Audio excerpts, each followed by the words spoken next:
Howdy, y'all. I'm Dr. Jeff Jarvis, and I'm back with another episode of the EMS Lighthouse Project Podcast. How comfortable are y'all with the values that you're getting from your pulse oximetry? Have you ever thought about whether that pulse oximetry value might systematically overestimate or underestimate the patient's actual oxygen saturation as though you measured it on an ABG? You have any reason to think that maybe your patient's skin pigmentation might impact the accuracy of your pulse ox value? Well, I never did. At least up until a couple of weeks ago when Dr. Crowe sent me a couple of papers and said, hey Jeff, you might want to take a look at this. It might make you think about something that's important to think about. So we're going to talk about that in a special episode of the EMS Lighthouse Project Podcast. Special because, well, Rimley is my guest. It turns out we were already had scheduled a vacation with our families down in a Mexican resort. It's special because while our families were off enjoying themselves, doing the types of things that one does at a Mexican resort, well, we're nerds, so we were discussing literature. It's also special, well, because this one is way overdue. This should be episode 66. Episode 65 came out about a month and a half, 2 months ago. I've had a lot going on in my life, changing jobs, changing houses, moving, currently unemployed for a couple days. Currently have no place to live other than an Airbnb. So special all the way around. Which brings us to that special question. Should we be trusting our pulse ox values?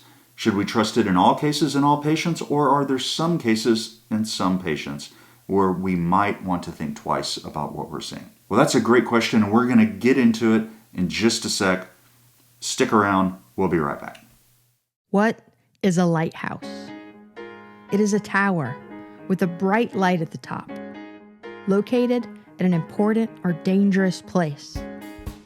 The main purpose of a lighthouse is to serve as a navigational aid and to warn of dangerous areas.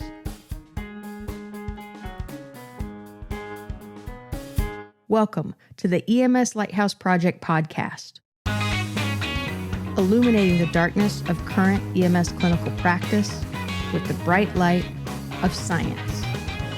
Here's your host, Dr. Jeff Jarvis. Rimley. Jeffrey. Where are we? Existentially, or where are we? Well, considering how much we've had to drink over the past few days, let's go with where are we physically? Riviera Maya, more specifically El Dorado Seaside Suites. All right. So for all of our gringo listeners who have no clue about Mexican geography, we're south of Cancun. That's about right. All right. We are at a resort that my friend Sean put a trip together with. It has been way too long since we did a podcast. The big problem here is I've had a lot on my plate. So sorry for the delays. Job transitions and way too many speaking engagements. In brief, I have ignored my friend Rimley's advice to say no. Gross calendar malpractice. But we're going to get something out. So let's talk a little bit about pulse oximetry and racial disparities. Let's do it. How could an objective measure like pulse oximetry be racist? So it's interesting. It all goes to the setting where something gets validated. And I'll probably end up talking about the parachute study again. Oh, I like the parachute study. Is it really a podcast if I don't talk about the parachute study? I don't think so. Or if we don't, here, we got to plug our drinks. Here we go. No boundaries with the podcast. A little mojito action, it's a beach. There's a michelada in here. So we got to be ready. Sorry for the curtain, but we got some serious light issues here. There's just too much sun here in beautiful Riviera Maya. It's, too much of a good thing. So we were talking about why the pulse oximetry may not give us valid data between different races. Where do you suppose that came from? So I think a lot of it has to do in the setting where things are validated, and the FDA does require that there are at least 2 people of color in studies, but we know that skin pigmentation. I'm sorry, 2? For these pulse ox studies is what it says, yes. 2 individual humans. Out of at least 10 people, yes. So, and skin shades can vary a lot, and it's not incredibly crazy to think that a pulse ox, which we know functions differently even with something like nail polish, right, can function a little bit differently with skin tone. And so there's a plethora of studies coming out on this now, and 2 that we'll probably chat about. But it really is interesting that, it hasn't been studied that much before, and just we haven't done anything about it. But this isn't the only device that happens with, right? Right. So I just read a really good book on Audible called Invisible Women, and it talks about how like all of these things are calibrated without having women. Oh wait, we gotta stop. Oh wait, hurry! One moment here. It is 4:24, and Rimley has to check in for her flight on Southwest Airlines. Direct. Why does she have to do this, you might ask? Well, because she's on Southwest Airlines. And if she doesn't check in on time, it is Cattle Car City. She'll get at the back of the bus. Personally, I'm on a direct flight too, American, directly into Austin for one of the last times I might I'm add. sorry, Delta. I let you down, but direct flight is a direct flight. This is, wow. Okay, well, go ahead. Okay. Go ahead. And as you're doing this, we are filming this on November 3rd.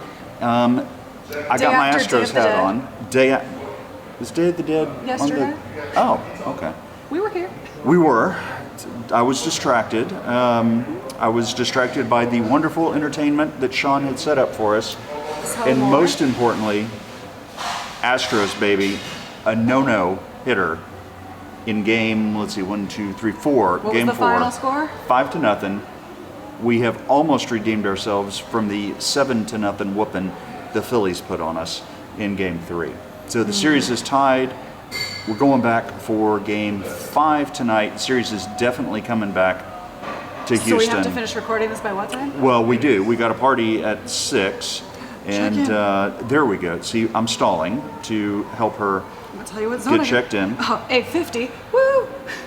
Apparently this is just slightly less cattle car-ish than the rest of the Southwest I'm getting experience. A window. Wow. Okay. Well, if that's all right, that's what works. So we were talking about pulse oximetry, and the reason that pulse oximetry may give different values based on the color of your skin and how that could get through the FDA.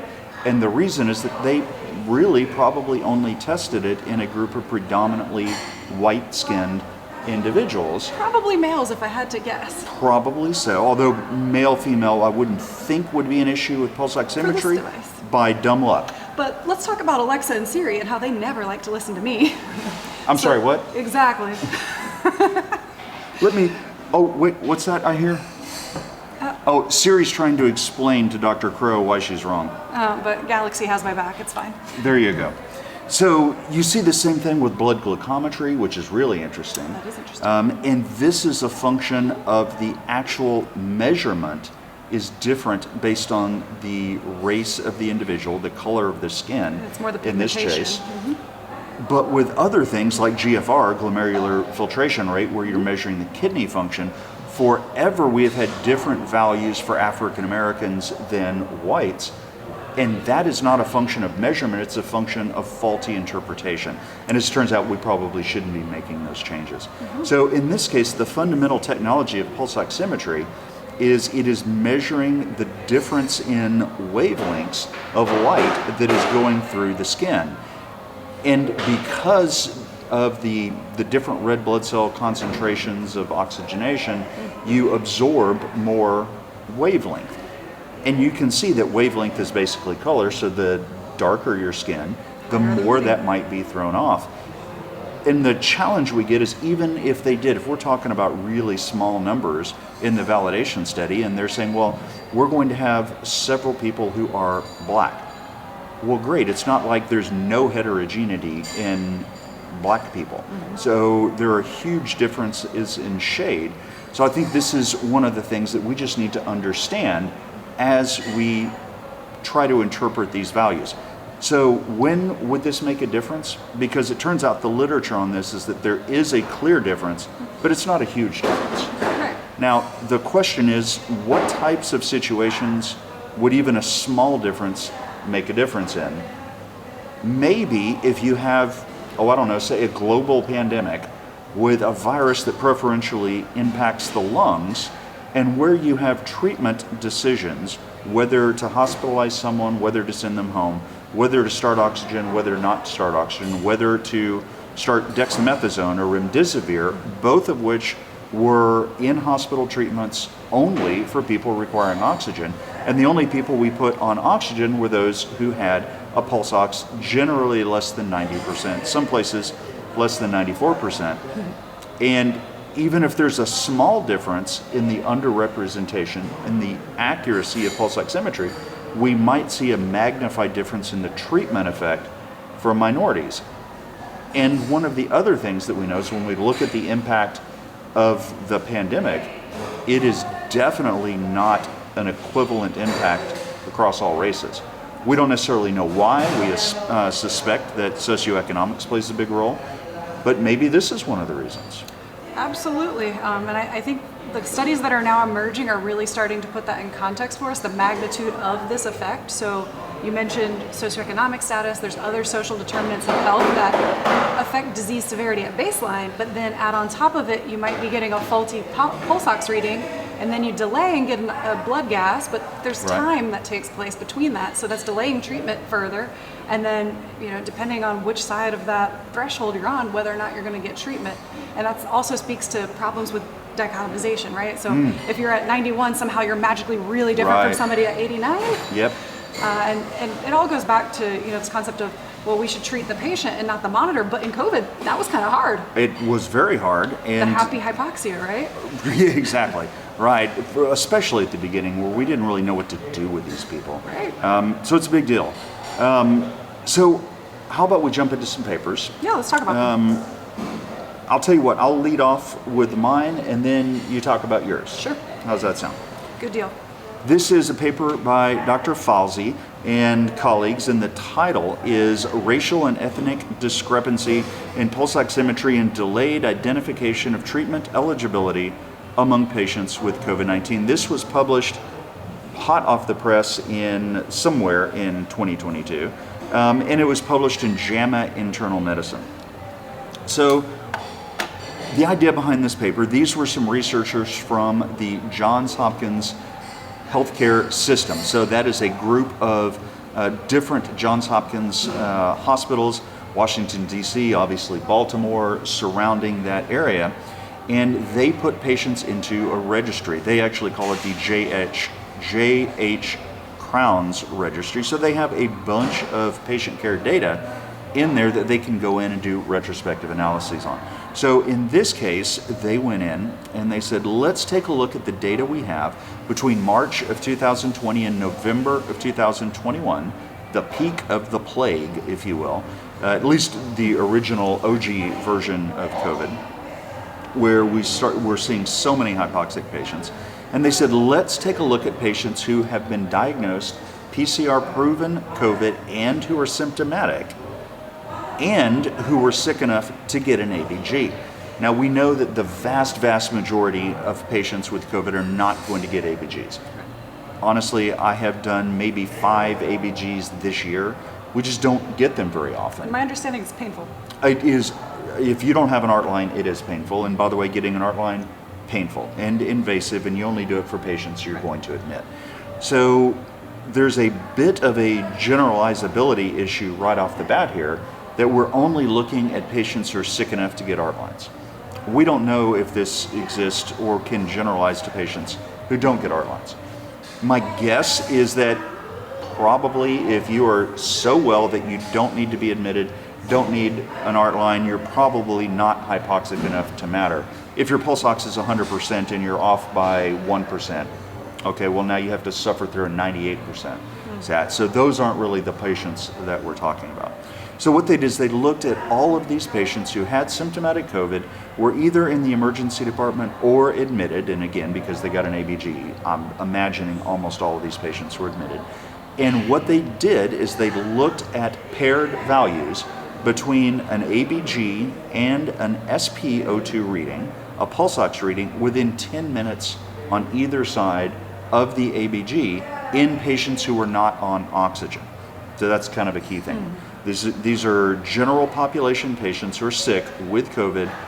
They had a pulse ox and an SpO2. So what their primary measure was the difference by racial group between SaO2, the arterial saturation, and SpO2, the pulse ox saturation. And then they tried to do a couple of other things. They wanted to extrapolate to the wider population and say, overall, by race, was there a difference in unrecognized hypoxia, which they defined as an SaO2, the accurate gold standard of less than 88%, and a pulse ox, SpO2, of above 94. All right? So, and then they said, well, what would the impact, we're going to do a bunch of statistical modeling here, and try to predict, using a different data set, what the impact of that would be in terms of delayed diagnosis and delayed time to these therapies such as dexamethasone, remdesivir, and just oxygen. All right, so let's go through what did they find. Overall, they ended up with, and y'all are gonna love all the background noise because what are the odds? We're in a bar. Off hours in a bar, but let's face it, it's still a bar in Mexico at a resort. So overall, they ended up with 1,200 patients. 5.2% of these patients were Asian, 39%, 39.3%, the largest group were Black. And specifically, they said if you are Hispanic Black or non-Hispanic Black, they lumped you in as Black. And then non- or Hispanic whites, and then whites. And And I said that wrong, I'm sorry. Asian, Black, Hispanic, and whites. Yeah, and I think the reason they're doing that, they're looking for a proxy for skin pigmentation. Right, absolutely. Yeah, and it's not perfect because any of these racial and ethnic groups, there's going to be a great deal of variety. But, you know, it's the best thing you can get. So 5.2% Asian, 39.3% Black, 17.7% Hispanic, and 37.8% white. So this kind of reflects the population in and around Baltimore and Washington, D.C. Basically the same number of Blacks and whites with less Hispanics and a pretty small amount of Asians. So overall, what they found is that for Asians, the mean difference between SaO2 and SpO2 was negative 1.73. And what that means is that the SaO2 was 1.7% or 1.73% higher than the SpO2. Okay, so 1.73, that was statistically significant, along with Blacks, negative 1.23%, and Hispanics, negative 1.13%. So on average, between 1 and 2% higher on the pulse ox than the ABG. Now, again, overall, small numbers, but when you have dichotomized an indication for treatment between yes or no, 1%, 2% could make a difference. They also did some analysis to try to figure out what the percent of overestimation was.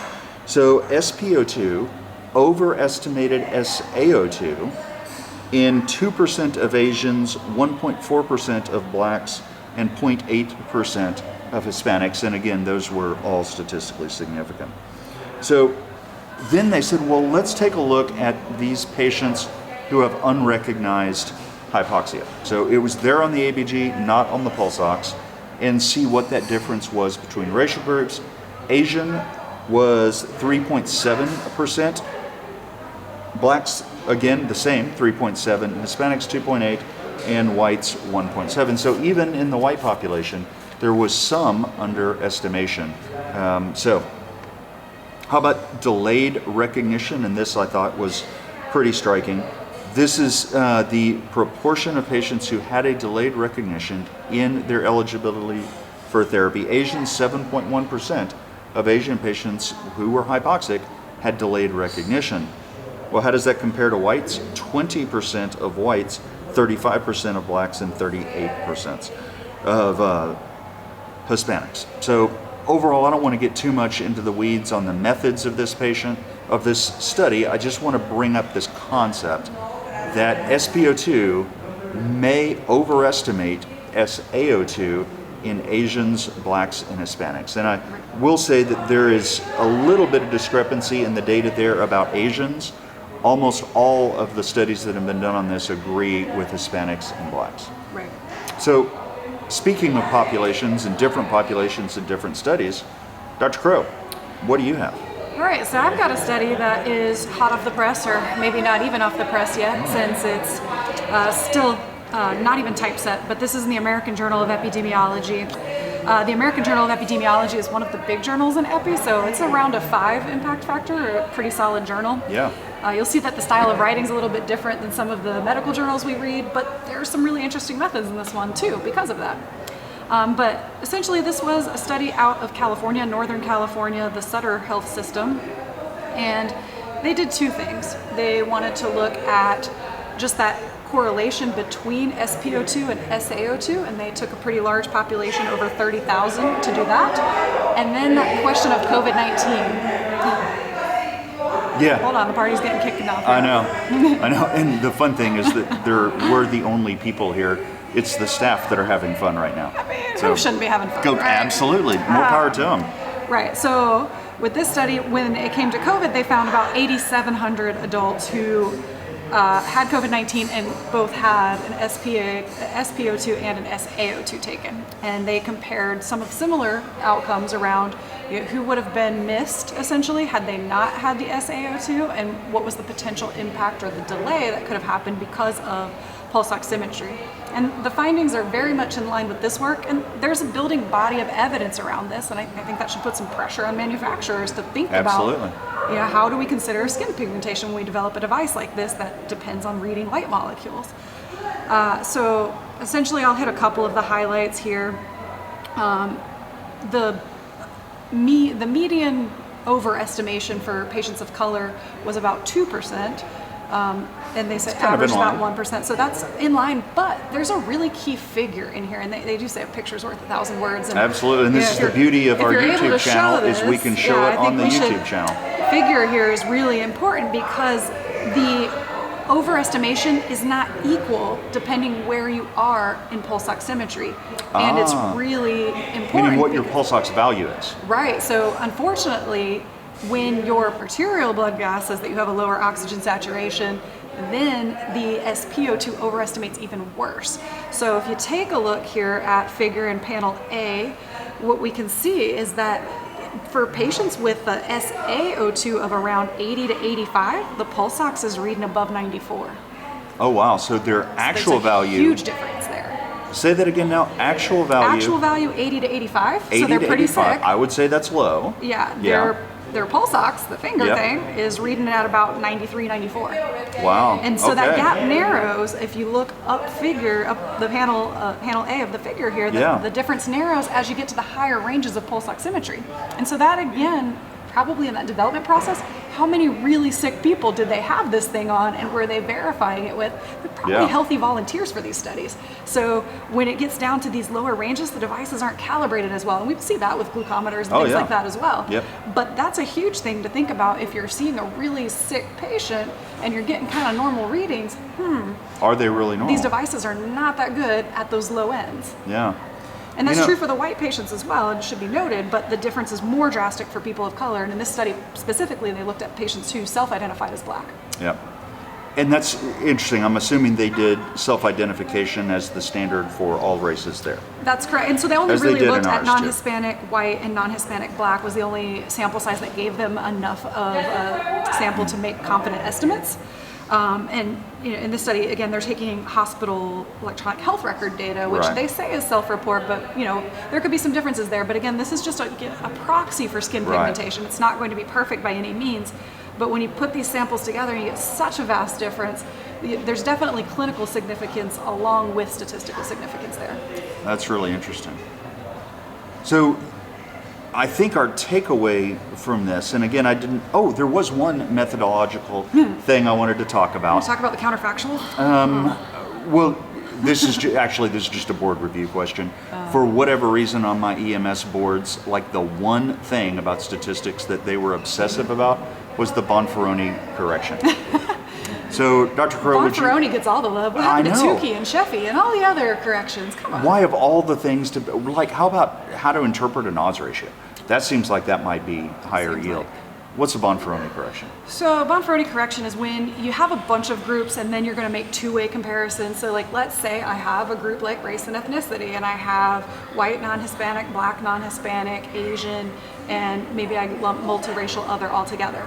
if I want to make comparisons between all of those groups, let's say I want to compare the black patients to the white patients, the black patients to the Hispanic patients to the white patients. That's a whole lot of comparisons. That's called multiple comparisons, actually, because that's a specific number. But when you do that, the chances of you finding something that's statistically significant by randomness is high. Yep. So a Bonferroni adjustment is just a penalty that you apply. So instead I like of having the way you to said have, that. yeah, it is a penalty. And so instead of having to have p less than 0.05, Yep. you lower your threshold for significance, and it depends on how many comparisons you're going to make. So you divide your p value that you're going to consider statistically significant by the number of comparisons you're going to make, and that's your new value for saying, yeah, that's actually statistically significant, which again, p-values and all of that, I'm never a huge, I'm not a 0.05 level person, I'm not a big fan of these. Despite the number of times you wear your shirt that says, scary, scary, p equals 0.06. Yeah, well, that was my Halloween costume. Yeah, but I mean, p-values are helpful for guidance, but again, it's that dichotomania thing going on again, right? Like somehow 91 is different from 89, yeah, and somehow 0.06 is different from 0.04, yeah, right. Perfect.